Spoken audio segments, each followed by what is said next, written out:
Humans, I think, have an innate need of accomplishment, of control, of need to do something, need to, like, I think anyone would agree that a day you spend on at your home binge watching makes you feel better, good at that time, but eventually the next day or in the evening you feel like I wasted my day.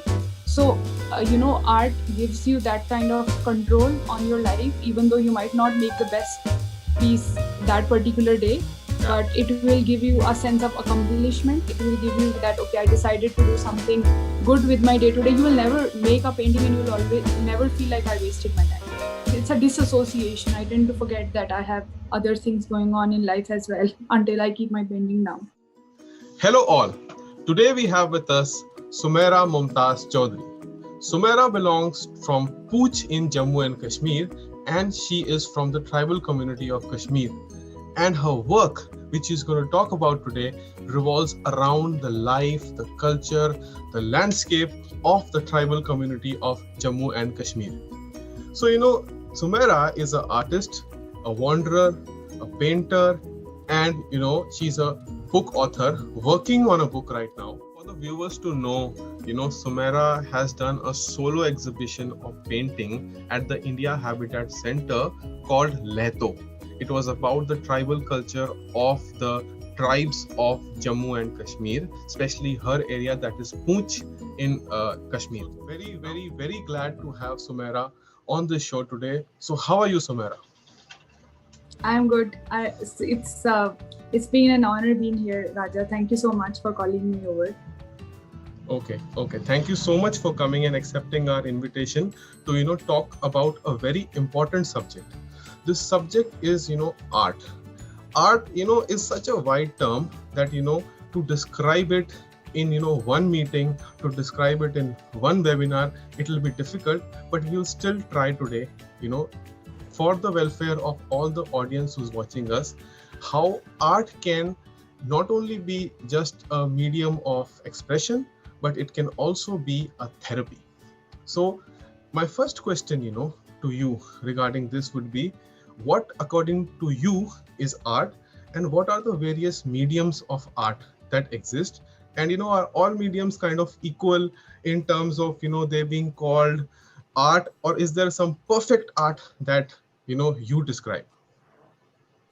I think you started very well by saying that it's very difficult to put all the art in the world under one umbrella. But since I mainly deal with fine art, and my own experience with how I have learned and how I've acquired what I paint, I think for me art is a way of having fun with colors. So it's just, I think, colors having fun on a piece of sheet, and you being the director of what exactly they play, I guess. Coming to mediums, there are a lot a lot of mediums out there. Plus there is no boundary. For someone soil could be a medium, for someone leaves, or even photographs, anything could be a medium.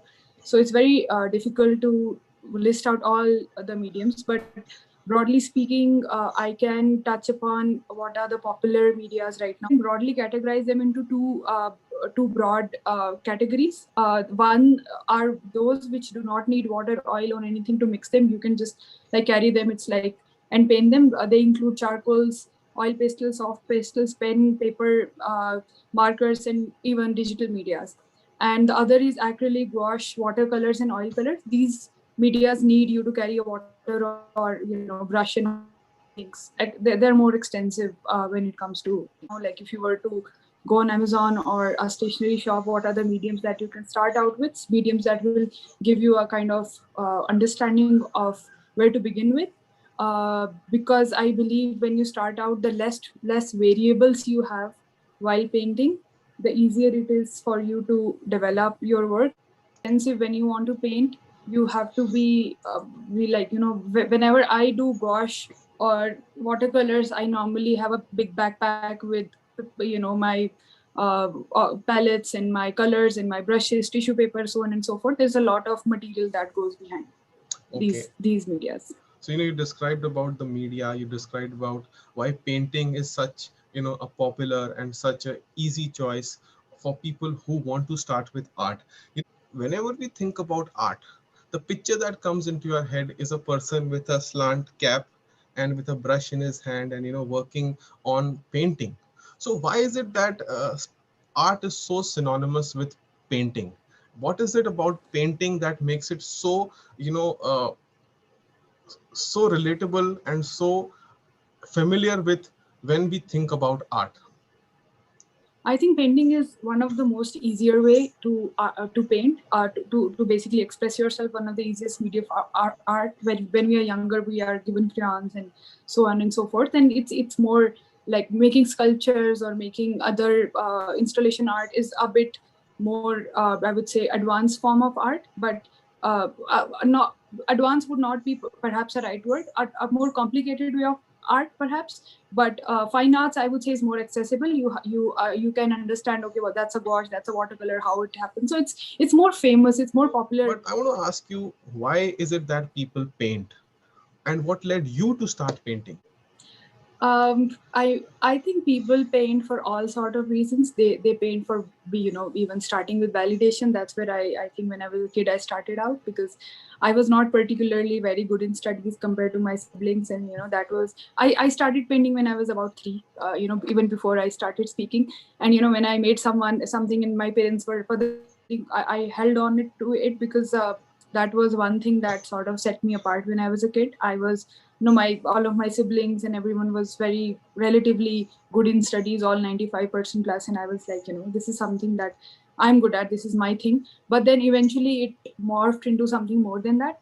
And I think for people, there are all kind of reasons. Sometimes people want to see themselves an artist. People who are struggling to put out certain thing in the society, they find ways to do it, and sometimes it just happens. You don't think about it, it's just a very natural thing. Like, I think that after a point we disassociate ourselves from art, and that's where we stop painting. It's a very natural thing, I believe, for humans to paint. I want to ask you, how do you actually feel when you are painting? We need to get into the feel part of it. Like, have you felt that when you're watching a very good movie, and then for some time you just disassociate yourself from everything that's going around you, and when the movie ends, then you sort of, everything sort of comes back to you. I think art does that to me, that whenever I'm painting, I'm thinking about colors, I'm thinking about, okay, what to do next, or what are the various layers that go in it, how do I make this color, so on and so forth. And it's a disassociation. I tend to forget that I have other things going on in life as well until I keep my painting that's what art does to me. So maybe a lot of people question about the utility or the usefulness of art. Are they missing out something in life? The people who question the usefulness and the utility of art, what is the use of painting and all those things? I think the people who have these concerns are, I would say, over evaluating life. Like, I believe they are the serious kind. And I mean, of course, like, it's not a research that, okay, I'm 10% happier today after painting. No one can, like, I don't believe science is so advanced yet that we can exactly put it in percentages. But I definitely believe that people who paint and are able to put themselves out there feel more satisfied with their lives. Okay, okay, okay. And I've heard a lot of people taking anti-depression treatment.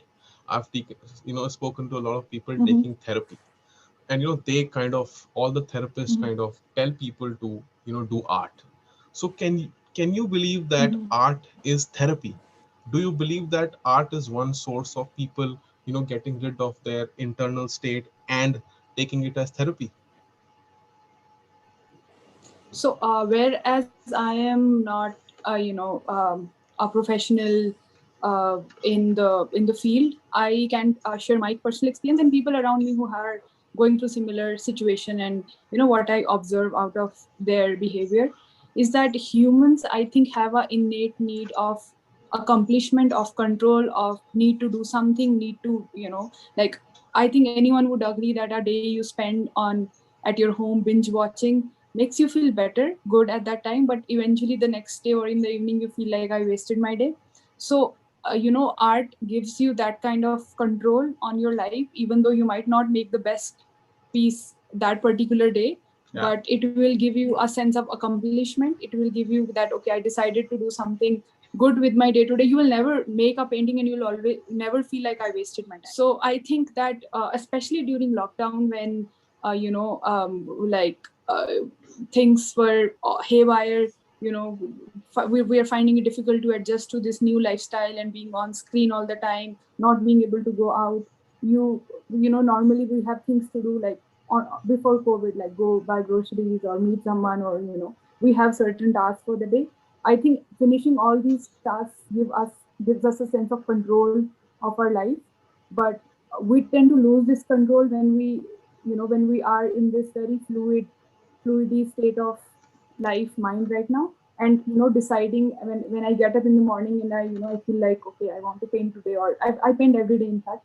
But at the end of the day, I feel like I have done something important and good with my life, and I think that helps me keep my sanity. So, with your permission, we are going to show in this video some of your paintings as a slideshow. And I want to, Sure. and whenever I look at the paintings that you make, there is so much of, a repetition, or so much of an inspiration from flowers, from trees, from nature. So is it because of the setting that you're in? And if somebody is born in Mumbai or Delhi, will they start making skyscrapers, or they will also try to make nature? What is it? Why is it that nature and inspiration go together? So I will go back to a discussion we were having in spring in Delhi this year, when we were talking about all these flowers which had come up, gulmohar, or Sylviax bombia, and other flowers, bougainvillea.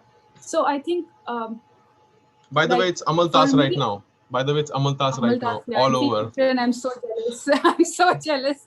That is the only thing I'm jealous about right now in Delhi. I'm seeing these yellow rickshaws and yellow Amaltas. Yeah. So I think what I normally feel whenever I go, I see these things, is this restlessness to want to do something about it. I feel so overwhelmed uh, by the scenic beauty in situations that I feel like I cannot just see it right now and go away. Like, I have to do something about it. I need to do something about it. So that's where the need to paint come. And I don't feel so strongly about people who put, like, throughout the years, these flowers and vegetation which exists throughout the year, but these seasonal ephemeral sites that exist, like, okay, this is 2 weeks where you just have amaltas in Delhi, and I feel like, okay, this is not going to stay after 2 weeks. I need to put it down. I need to put it down. Yesterday, I went to a field where there were so many irises. Like, it was so beautiful, and I did not have my uh, art material with me right then, and I'm still so helpless about it. I'm pretty sure I'll go there. Yeah, So, I can imagine. I can imagine. So this whole idea about capturing what is going on around you, and capturing it as if you're treasuring it, as if it is some kind exactly. of a treasure that you just want to just make use of at that Yeah, moment. Yeah. and then I also want to add on to something that it does to you. I think people can say that, okay, I'm there are amaltas, and you can photograph them. I photograph them as well. But like now, like, I paint at the place a lot. Like, I go, I bring out my equipments, I like to see things and paint them. So now I look back to, let's say, my 3 years ago, my trip to Ladakh, or when I was interning in Sikkim and I had made all these paintings. Because it takes time to absorb what you are seeing, and you're around in a context, you're sitting there for 1 hour, your whole state of mind sort of gets stamped on that paper. Whenever I look back to this painting, I go back to thinking, okay, we went there, that person was saying this, we were, that's what I saw, there was someone crossing there were these flowers. I can remember the exact small details about that event, and it captures the experience more holistically than what I would say photography or other source of, for me. I mean, I believe it's more holistic in nature. So probably when you're walking on the street versus when somebody who's not an artist walking on the street, you would be observing each and every little flower on the a weed flower, flower which is on the Yeah. ground, which, people would not notice. You would notice a flower, hidden somewhere on the branch of a tree. You'll notice, Yeah. beauty all around you. So what is the secret about, always being observant to beauty all around you, and also treasuring it and, capturing it in art? I think it's not I go for looking these things, but sometimes, let's say if you are fond of cars and you come across this car and you feel like so happy. So I'm fond of certain things in life, and whenever I see them, I get very happy, and then I want to do something about it. Sometimes I make a quick sketch, sometimes I photograph it, and I have a gallery. I would not show my gallery to anyone, because whenever I'm in Delhi, there would be an auntie wearing a very pretty sari, and the way she's sitting and eating ice cream like that, I would just like sneakily take a picture. I don't think it's a good habit, but I don't know what to do. It's fine. It's a Or harmless. It's harmless. like that smoke, or a guy sitting like that smoking a BD or something which is like interesting. I just like take out my camera. So on the more practical side of it, Mhm. how is it for somebody who wants to begin in art? What Yeah. should they do? Yeah. So I would put two broad categories of people. People who are not, people who do not consume art, are not associated with art, are not artists or architects or designer of any sort, and people who are in those categories. For people who, particularly are just like art, they don't have like this French favorite artist or a Italian favorite painting, things like that. For them, I would say that you have to like, even for both of them, you have to just paint. Like, you have to, it's not like you will find this perfect picture reference or you will find this perfect opportunity. You just sit, okay, there's a lamp next to me, there's a water bottle, there are some flowers, there's my clip. Like, there are these artists I see who are making the most beautiful paintings of the most niche and, like, daily life things, like tissue paper, plastic bag, light. Like, you don't have to, like, you have to start, you just have to start. And for people who are associated with art, have a taste in art, I would say you also have to paint a lot, but more than anything, you have to be, you don't have to be cruel to yourself. You have to be very polite with yourself, because people who already have a taste in art, normally whenever they paint, they want to think that, okay, this is going to be my Mona Lisa, or this is going to be my Starry Nights. you know uh, being kind to yourself is very important, because you already are, like, you're looking at artists who are here, and your skills and techniques right now are here. And then, it will take you some time to go here, and then uh, forgiving yourself, painting indiscriminately, like, just making like 3-4 paintings a day and continuing that habit, like forcing yourself every day to paint. That's, after some time, you'll reach a point where you think about certain colors, certain composition, certain subjects, and you will be able to put it in your sheet the way you thought it is. That will come after a lot of understanding of colors, of composition, of textures, and so many things. But all those understanding comes when you paint. Absolutely. So there is no learning curve in it. It is, as you're going on with it, you're going to learn with every step. It's not that first you learn and then you start. It's about, as you start, you'll keep on learning. Is that right? So I'm not a very big fan of, institutionalized art. Like,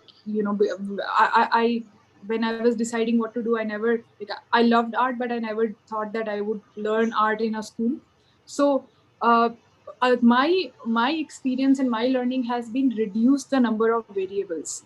What I mean by that is, start simple, start with pen, start with pencil, and once you think that you are able to sketch the way you want to, you have a control over your subjects, you have a control over composition, you can understand how a particular scene is works. Then you go to shading. You understand how, how tones work, how saturate, not saturation, sorry, how contrast works. And then you go to colors, and don't start with watercolor, start with gouache, start with even oil colors for that matter, because they are easy to control. Like, know what to start with, otherwise you will have a lot of disappointment, and then you will eventually give up. Okay, okay, absolutely. So, you shared a lot about your personal experience, how you captured the beauty around you, how art can be done, and how somebody can start with the art, with art. So, my question for you right now is, if there is a message that you want to give to the viewers, if there is some way you can inspire them, if there's some way you can tell them how they could, fulfill their lives by art, this is the moment. Please talk to your viewers. Thank you for this opportunity. To all the people who are wanting to paint and who don't know what to do, just pull out those colors you have bought long back ago or order them from Amazon. You can text me, you can find me on Instagram. If you can link my Instagram account, I will guide you regarding what medias to go for, what not. But just start. That is the first thing. You don't have to wait for that inspiration. You don't have to wait for something to, not all your paintings are going to be paintings that you're proud of. For every artist, I would say, for every artist, those pretty 10 paintings that you see on their Instagram or Behance, there are 200 paintings they did, and they're not putting it out there because that's a process. And you will also go through the same process, but let me tell you that one painting that you will make will be so much worth all that frustration and all those disappointments. um, and uh, uh, and also people say that, there is this whole feeling of expressing yourself through art. I don't think that it's a very active thing. It happens very passively. Like sometimes you're happy and you want to use all yellows, sometimes you are like a little low. It just happens very naturally. So you will see that happening to you. But I would say there's only one thing to being an artist, that is paint. There's nothing else. Absolutely, absolutely, absolutely. That was very good amount of personalized, insightful sharing with respect to art that you have done with the viewers today. I'm sure, after seeing your paintings, which I'm going to run in this video, and after, having you speak and having to understand that artists are no separate people. It's you and me. It's people who, just take out a moment out of the day and do something extra, which fulfills their life for them. So it was very, very, very good having you on this show and, you telling people about art. So thank you very much. Thank you, Raja. Let me add that people can reach out to me. I love, especially I had a very bad time finding the right colors and right paper and everything. So yeah, to reach out to me, show me your work. If you want any insight, I'm there. Thank you. Thank you so much. Thank you. Thank you.